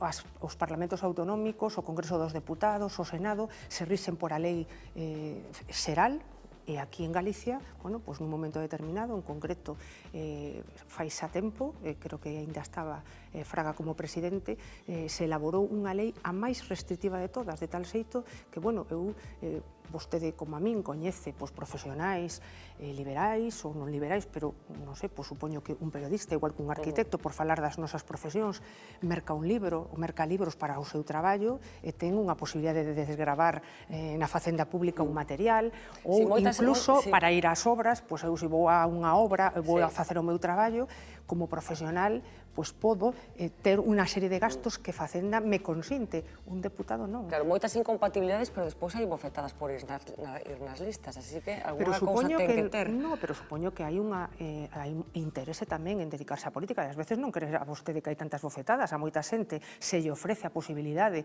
de ir nunha lista de deputado ou de deputada e non é a primeira que din que non. Entón, quero decir que non hai que centralo todo en que hai como di vostede, piñas porque se vai a cobrar. Eu estou convencida de que hai moita xente que na súa profesión gañaría máis que como deputado ou deputada. Polo tanto, non creo que ese sexa o único que alguén lle pode atraer por vir aquí. A ver se consigo que me entre no xogo. Cal é o deputado, deputada máis revoltoso? Non lle vou entrar. Eso, supoño que os periodistas teñen máis capacidade que a min para velo. Sí, pero seguro que ten un nome na cabeza, se unha pista. É certo que todo o mundo ve que hai algún deputado, algunha deputada que lle podo chamar máis atención nun momento determinado, e a eso me remito. Quero decir que tampouco, hombre, non está ben que como presidenta poña aquí o dedo. E o máis brillante? Sí que é certo. Dígame, o máis brillante de cada grupo, se non quere poñer un nome. Vamos a ver, eu penso que hai deputados máis brillantes que outros, eso é evidente e non se pode obviar. Tamén é certo que hai deputados que nun debate poden estar moi brillantes falando dunha cuestión e noutro non tanto. Quero dicir, aquí me quedaría un pouco, deixeme ser presidenta de todos e de todas e pensar que cada quen ten o seu momento e que hai momentos brillantes en todos e hai momentos tamén moito menos brillantes. Pero falta altura dialéctica, en xeral? Bueno, eu creo, como lle decía, que hai deputados que teñen máis que a outra, pero que é certo que non todos os deputados e as deputadas son iguais nese sentido, non todos teñen a mesma formación, non todos teñen a mesma cultura, e non todos... E creo que neso tamén é a riqueza do Parlamento, é que, decir, aquí non son nin todos médicos, nin todos agricultores, nin todos arquitectos, ou nin todos periodistas, quero decir, cada quen ten a súa procedencia, e me parece que iso é o importante do Parlamento, que estea representada a sociedade civil nas máis variadas facetas e que non todo o mundo ten a mesma formación. E as formas, canto son de importante? Eu todo día lembrando con un exdiputado, por exemplo, Dolores Villarino, antes de ser a súa na presencia do Parlamento, creo que era moi estricta coa vestimenta dos deputados. Vostede optou por ser máis blanda, tendo en conta que nestes momentos hai moitos deputados, por exemplo, que optan por as camisetas? Bueno, comprenderá vostede que se por enriba engadimos un punto máis, pois a cuestión é complicada. É dicir, o que está claro que o Parlamento de Galicia é un lugar onde está representada a sociedade. E, bueno, isto non é un club en no que eu poda decidir se hai que colocar unha etiqueta ou outra. Cada quen sabe como ten que vir. Eu creo que hai unha responsabilidade que non se pode vir, por exemplo, non sei, en bañador. Bueno, punto estamos, non? Bueno, a xente, eu creo que hai uns mínimos nos que todo o mundo, bueno, pois sabe que eu non vou a decirlle como se ten que vestir. Eu creo que tamén iso vai na educación de cada quen e no que cada quen entenda como ten que ir ao Parlamento. Hasta un punto, é dicir, a mí non discuto nun momento determinado que se podan colocar unha camiseta sempre que non atente no que di na camiseta contra o decoro da Cámara. A partir de aí, me parece que hai un límite que non debemos de traspasar. Bueno, mañá remata este debate do Estado da Autonomía. O mellor sería falar cando remate, pero bueno, que sensación ten destes días que levamos, destas horas que leva aquí metida no Parlamento? Bueno, a primeira sensación que teño é que creo que o cambio de formato é positivo.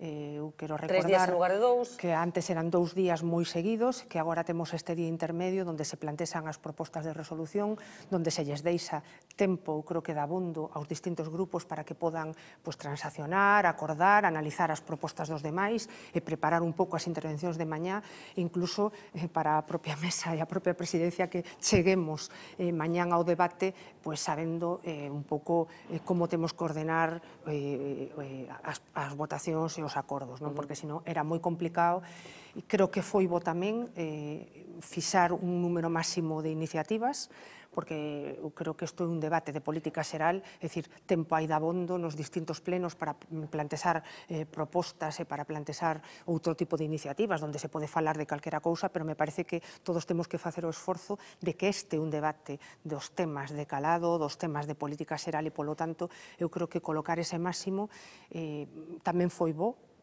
Espero que sexa bo en aras tamén de poder acordar cousas, porque a mí me parece que é importantísimo. Cando hai 500 iniciativas, pois ás veces parece que hasta case que é imposible de lelas todas. Entón, vamos a falar dun debate de política xeral. E eu creo que, ademais, non inventamos nada no Parlamento de Galicia, digo porque, se alguén pensa que noutros sitios non é así, o contrario, eu creo que no propio Congreso teñen 15 iniciativas por grupo, en parlamentos autonómicos a media é de 20, 25, mesmo 30. Aquí, era a primeira vez e deixamos que o tema fora un pouquiño máis holgado. Estamos aquí nas escaleiras que suben o hemiciclo. Detrás desa porta está algo moi importante, que é a soberanía popular, aí representada neses escanos. Que lei lle gustaría a Pilar Rojo que se aprobara en Galicia sendo vostede presidenta? Me pone vostede nunha situación complicada, pero sí que lle diría calquera lei que, en definitiva, o que sirva é para o que se fan as leis, pero sobre todo no ámbito do benestar. Me parece que calquera das leis que se podan aprobar é fundamental. O que pasa que se me deixa vostede máis tempo para reflexionar, sempre penso que en todos os eidos hai temas importantísimos, pero, e en definitiva, eu creo que tamén a lei de orzamentos non hai que olvidar que é a máis importante, porque sin esa lei non se pode facer absolutamente nada. Pilar Rojo, moitísimas grazas por recibirnos aquí na súa casa, na casa de todos. Moitísima sorte. Moitísimas gracias. Imos facer unha última entrevista. Será con Pedro Puy, o portavoz do Grupo Popular aquí no Parlamento Galego. Pedro Puy, moi buenos días. Hola, buenos días. Portavoz do Grupo Popular no Parlamento Galego. Estamos celebrando estes días o debate do Estado da Autonomía. Así que, cal é o Estado de Galiza? Pois o Estado de Galicia é o mesmo que o do conxunto de España, é dicir, unha crise tremenda que ten unha dimensión política, unha dimensión social e unha dimensión económica, pero dentro diso nos entendemos que a xestión feita nos últimos tempos fixo que os efectos desta crise non sexan en Galicia tan intensos e que, polo tanto, estemos en mellor disposición para sair dela que o resto das comunidades autónomas. O presidente da Xunta falou de galeguidade serea. Que é? Ben, isto é nun contexto no que hai un debate nacionalista e soberanista moi intenso no conxunto de España, no que xa se está falando de cuestións que implican unha ruptura constitucional grave, cales son a independencia, non estamos falando das reformas do estatuto, nin falando de camiñar cara a unha federalización maior, sino estamos falando directamente da ruptura de España, polo tanto, de desfacernos da Constitución que nos dimos no 78. O presidente o que quere decir é que dentro das marxes constitucionais e estatutarias hai posibilidade de defender os intereses de Galicia con serenidade, que é o que exemplifica esa expresión de galeguidade serea. Cal é o límite desa galeguidade serea? Porque vostede fala de rachar España non, pero hai marxes aínda para chegar un pouco máis lonxe? Vamos a ver, depende o que se quera decir con chegar máis lonxe. Nós, desde hai moito tempo, levamos dicindo que o estado das autonomías pode millorarse, pero non precisamente nos ámbitos nos que se produce unha maior separación, sino precisamente nos ámbitos que permiten unha mellor coordinación co Estado entre as comunidades autónomas. Isto é certo, pero iso non quere decir que haxa moita marxe, entre outras cousas, para o proceso de transferencias, porque o certo é que, salvo que baleiremos completamente o Estado, e tamén sendo certo que hai todavía algunha marxe para algunha transferencia, o feito é que as principais transferencias xa está en Galicia, o gasto en educación e sanidade. Pero que falamos, entón, da configuración do Estado, cara a un Estado máis federal? Vamos a ver, a bella discusión de se estamos nun Estado federal ou non é complicada. Eu creo que temos un sistema de tipo federal, pero non o que é propiamente un Estado federal, no que as partes son iguais, onde hai órganos de representación dos intereses territoriais explícitos, como é, por exemplo, a segunda Cámara Legislativa. Todo iso en España todavía non se avanzou, e efectivamente é onde nos pensamos que se pode mellorar, pois facendo máis útil o Senado, mellorando os mecanismos de coordinación entre as propias comunidades autónomas co Estado, que existen e funcionan algúns mellor que outros, pero que se poden institucionalizar máis. Ese é un camiño polo que se pode avanzar, que, por certo, é un camiño moi semellante ao que no que seu día manifestou o Consello de Estado a petición do anterior goberno socialista que pediu un informe sobre a reforma constitucional española que non foi mal acollido polo Partido Popular, pero que foi abandonado precisamente polo debate da reforma do Estatut catalán, que era unha forma de abordar o problema de parte e non no conxunto, que era o máis intelixente e o máis conveniente. Falou Feijóo de galeguidade serea e falou tamén do espírito de Angrois, algo que foi mal recibido por parte dos grupos da oposición. Que entende vostede por espírito de Angrois? O espírito de Angrois é que cando un pobo ou unha comunidade humán que é homoxénea e que ten lazos, como é o caso do pobo de Galicia, cando está tanta diversidade, o que fai é traballar xunto. Ese é o espírito de Angrois. Ese é o espírito, efectivamente, do que o país necesita nun momento de dificultades económicas tan severas como os que estamos a vivir. Fala de traballar xuntos, supoño que trasladado á esfera política, fala de pactos. Cal é o grado de xenerosidade que teria que aplicar, neste caso, o goberno, tendo en conta que ten maioría absoluta, cal é o grado de xenerosidade que teria que aplicar para que eses pactos non se queden nunha promesa, nun debate do Estado da Autonomía, senón en algo concreto? Eso hai que analizalo caso por caso, lóxicamente, non? Onte, por exemplo, ofreceuselle por parte do principal grupo da oposición un pacto sobre unha cuestión que, como onte tamén explicou o presidente, é unha cuestión que non é pactable, posto que está fora do ámbito da capacidade da autonomía entrar nesa decisión, é a venda de Nova Galicia Banco.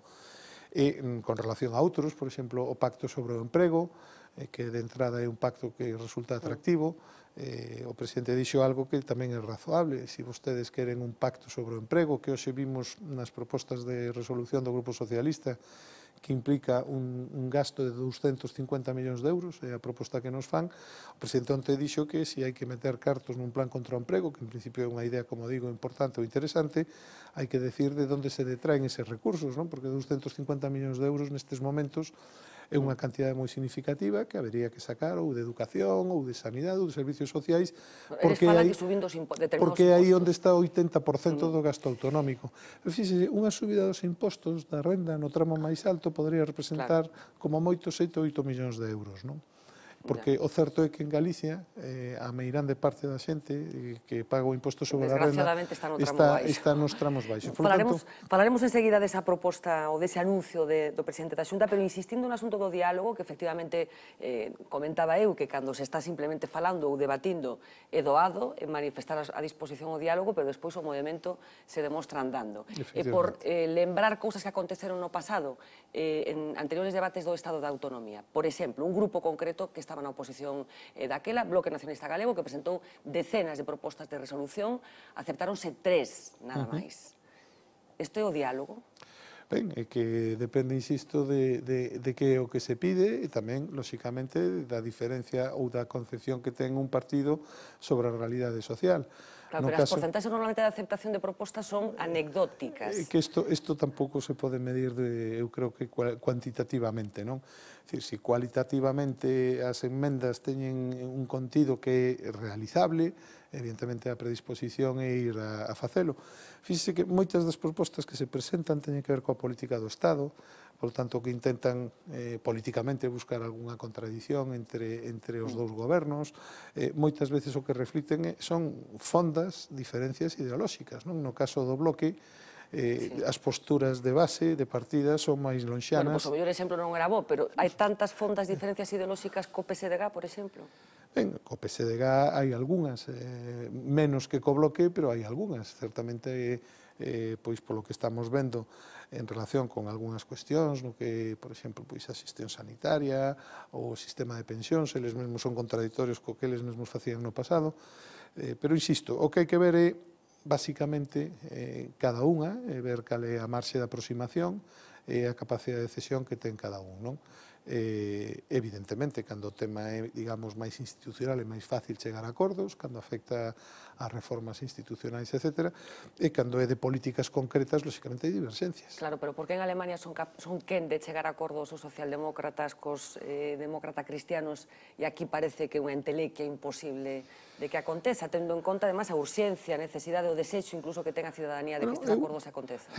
Si entramos neso, hai unha evidencia, é que as reformas semellantes ás que se están facendo en España dun xeito moito máis acelerado e máis intenso, por tanto, máis gravoso para a poboación, foron comenzadas en Alemania por un goberno socialdemócrata, que tivo que asumir os custos da reunificación alemá e, polo tanto, facer unha labor de reorganización do gasto público moi importante. O goberno demócrata cristiano lle deu continuidade a isto, polo tanto, agora que ocorre ou acontece o contrario, hai unha certa coherencia con isto. En cambio, en España, curiosamente, o que vimos é que en temas tan relevantes desde o punto de vista política económica como foi a famosa reforma da Constitución para que o déficit e a débeda se devolvan e se reduza o déficit, o que vimos aquí en Galicia é que os socialistas apoiaban a disciplina orzamentaria cando votamos conxuntamente unha lei que se pactou e en canto saíron do goberno de España empezaron a decir que non había que cumprir a disciplina orzamentaria.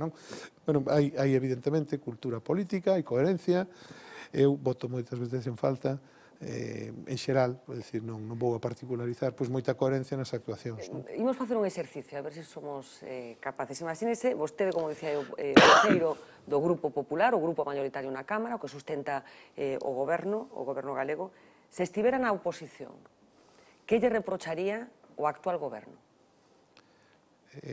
Non entendo a pregunta. Se vostede estivera na oposición, se non fora... E o goberno actual estivese facendo o mesmo que está facendo agora? E o goberno estivera facendo o que está facendo. Se o presidente do goberno fora Núñez Feijóo, pero vostede non estivera no Partido Popular, estivera na oposición. Que lle reprocharía o goberno de Feijóo? As mesmas cousas que lle reprocho ao goberno de Feijóo, que lle comento aos distintos responsables do goberno de Feijóo, é que comprenderá vostede que faga en privado. Neste caso, os faría en público. Bueno, pero está ben que yo faga en privado, pero hai moita xente que nos pode estar vendo que seguro que votaron o Partido Popular. O mellor eles tamén teñen interés, o mellor incluso comparten e coinciden con algunha desas críticas. Por que costa tanto facer autocrítica ás veces? Non, unha cousa é facer autocrítica e outra dar a opinión, porque sí que é certo que un partido político non pode facer sempre o que pensa unha única persona. Iso é aplicable a todos os membros dun partido político, non? É certo, se non seríamos en vez dun partido político, seríamos un rebaño de ovellas, que dentro de distintas políticas un pode matizar ou tal, dígame un matiz, algunha delas, compartindo a liña xeral. Como digo, esas cousas que nas ten que saber a sabe, ímolo deixar aí. Bueno, pois imos ao lado ao contrario. Dixo aí uns días que Feijóo ten moi boas ideas, mellores que as da oposición. A mellor idea de Feijóo nestes 5 anos? A mellor idea é a de xestionar ben os recursos e de cambiar a mentalidade do ciclo do gasto que existía. É verdade que esta é unha exigencia que ven dada polos feitos, pola realidade dos ingresos, pero sí que é certo que no ámbito autonómico, en toda a historia da autonomía, os gastos sempre foron superiores dun ano para outro. É dicir, cada goberno que tivemos na autonomía, desde o ano 81 hasta o ano 2009, o goberno tivo máis cartos un ano con relación ao anterior. Entón, con iso é máis fácil facer política, porque sempre hai algo máis que facer, algo máis que gastar. Desde o ano 2009 cada vez temos menos recursos, non?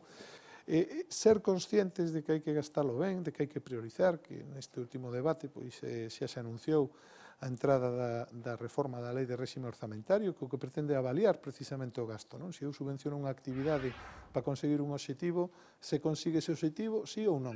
Se non se consigue, eses cartos non están ben gastados. Se se consigue, evidentemente, son gastos que hai que seguir gastando. Iso é un cambio da filosofía da xestión pública, creo que é moi importante, e creo, ademais, sinceramente, que foi Galicia o primeiro sitio onde se introduxo esa filosofía que, dunha maneira ou doutra, se vai estender a todas as administracións públicas. Bueno, a medida estrela, unha das medidas estrelas anunciadas onte polo presidente da Xunta foi esa rebaixa do IRPF nos tramos máis baixos. O titular está moi ben, queda moi ben. Hai outras comunidades autónomas que xa fixeron o mesmo, nomeadamente Extremadura, que foi a máis salientable, tendo en conta que tamén é do Partido Popular, pero despois, cando vamos aos datos, as cifras, bueno, pois falamos de aforros máis ben cativos. en torno a 88 euros como máximo o ano. Pero é un anuncio propagandístico que de feito non ten moita trascendencia. Fíxese vostede que a oposición, ao mesmo tempo que di que ese aforro ano é moi baixo, está criticándonos con moitísima dureza porque en determinados servizos públicos se exixe un esforzo de cantidades aínda menores. Por lo tanto, todas as cifras son relativas. Eu creo que ese anuncio ten dúas ou tres ventaxas ou dous ou tres efectos positivos. O primeiro é que, se analizamos a composición dos impostos que se lle pagan á Xunta, vemos que o ano pasado subimos o imposto que pagan os grandes patrimonios de Galicia. É dicir, subimos o imposto que grava as fortunas que superan os 700.000 euros en Galicia. En cambio, baixamos a imposición sobre as rendas dos traballadores que teñen menos ingresos. Por tanto, estamos facendo unha política que nese ámbito é fondamente redistributiva. Desde o punto de vista económico, ademais, normalmente neses tramos de renda, o que se aforra en impostos deriva ou se dedica basicamente ao consumo, non? Por lo tanto, aínda que sexa unha cantidade pequena para cada familia, o agregado para a economía galega é positivo fomentando ou inxectando unha cantidade de consumo, que, por certo, despois se recupera vía participación na recadación do IBE. Por tanto, eu creo que é unha medida razoable e que, ademais, afonda na visión que lle estaba a decir de que o sistema fiscal que estamos aquí realizando, en contra do que se di moitas veces, ten unha componente redistributiva. Subimos o imposto sobre o patrimonio, que está no nivel que o ten o goberno andaluz, por exemplo, que non é un goberno do Partido Popular, e baixamos o tramo máis baixo do IRPF. Fala desas dúas decisións, ten unha idea particular, diferente, o goberno galego en política fiscal, quero dicir, do goberno central, tendo en conta as decisións que está tomando o goberno central de subir, por exemplo, os impostos indirectos? A posibilidade que ten cada goberno depende, primeiro, das bases fiscais, non son as mesmas as bases fiscais que hai en España no conxunto que en Galicia, en primeiro lugar. É dicir, en Galicia as rendas son máis baixas que no conxunto de España, por lo tanto, o impacto que ten o imposto sobre a renda é distinto en Galicia que no conxunto ou na media de España, e, lóxicamente, en función das necesidades de gasto que ten. É certo, neste sentido, que o goberno de Mariano Rajoy leva 2 anos, por lo tanto, non tivo a capacidade de contención do gasto, sobre todo o gasto corrente, que tivo o goberno da Xunta, que leva 5. Por lo tanto, en Galicia temos máis marxe nese ámbito do que ten o propio Estado.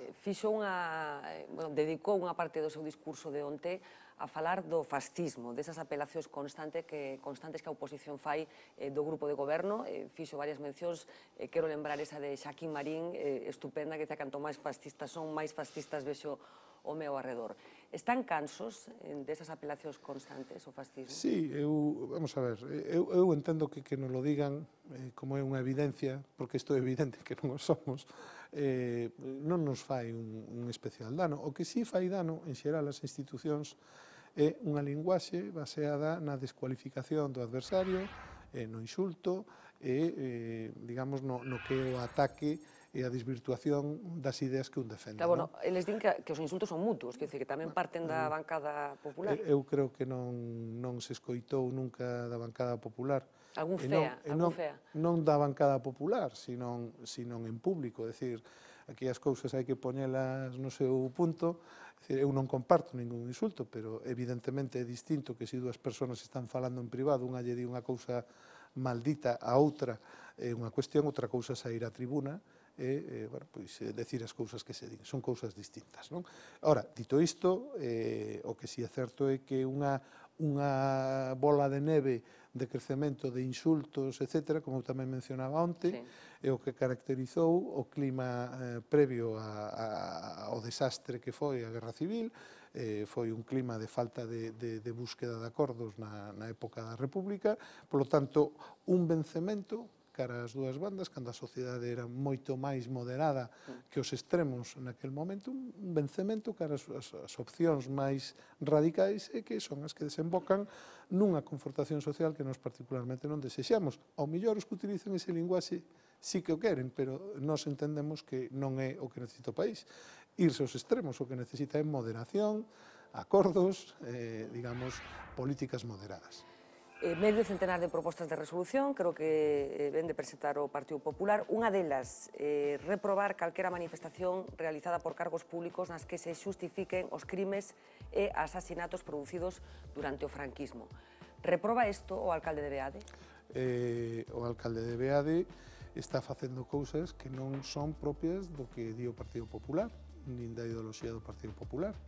Eu creo que o alcalde de Beade ten que ser coherente e congruente co que pensa, e se pensa que ele é unha persona que coincide na súa ideoloxía coa ideoloxía franquista, o que debería facer é abandonar un partido, que é o Partido Popular, que non ten ningún vencello ideolóxico co franquismo, e que máis que nas súas orixes, que moitas veces se esquece, houve unha ruptura desde o momento original no que se crea a Alianza Popular, onde os que defendían posicións parecidas abandonaron a Alianza Popular, que desde o primeiro momento se integrou plenamente, apoiou, participou na elaboración da Constitución, defendeu o sistema democrático cando veu o golpe do 23F, e desde ese primeiro momento levamos defendendo o sistema constitucional. Claro, pero fíxese, Franco morreu no ano 75, estamos no ano 2013, como é posible que se colara todos estes anos, este señor presentándose sistemáticamente o fronte do Partido Popular, un concello pequeno, é certo, pero presentándose, recibindo visitas dos líderes do PP? Pois estas cousas no ámbito local suceden ás veces. Bueno, pero hai fotos do ámbito local, hai fotos con Feijóo, por exemplo, de Senembousa, non? Eu non podo decir máis que, na miña opinión, unha persona que comparte ese ideario é moi libre de facelo, eu non o comparto, e sobre todo o que é importante, non é nin o que representa o Partido Popular, e se eu pensase iso, certamente non elixiría para presentarme ás eleccións ou para ser alcalde ou para militar o Partido Popular, porque o Partido Popular non defende esa ideoloxía. Bueno, rematamos xa, pero quero rematar ca mesma pregunta con que rematei co resto dos voceiros.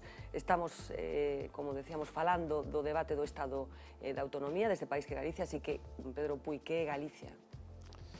Galicia é o noso país, non? Pouco máis hai que decir. Galicia é o noso país. Bueno, pois con esa reflexo de Pedro Puy quedámonos. Moitísimas grazas por acompañarnos esta mañá, esta noite para todos vostedes. Rematamos aquí este programa especial que queríamos facer no Parlamento Galego. Mañá retomamos o pulso habitual, xa en directo, 10:20, falaremos na primeira parte de cine, como saben, un sector moi castigado pola política impositiva do Goberno Central, con ese IBE do 21%, así que xuntaremos aquí no plató, xa no plató de VIAV, a tres persoas que coñecen moi ben de que vai este sector. Miguel Anxo Fernández, crítico, como saben, de cine da Voz de Galicia, Jorge Coira, director, e o actor Antonio Durán Morri. Será mañá, como decía, xa en directo, sexan felices.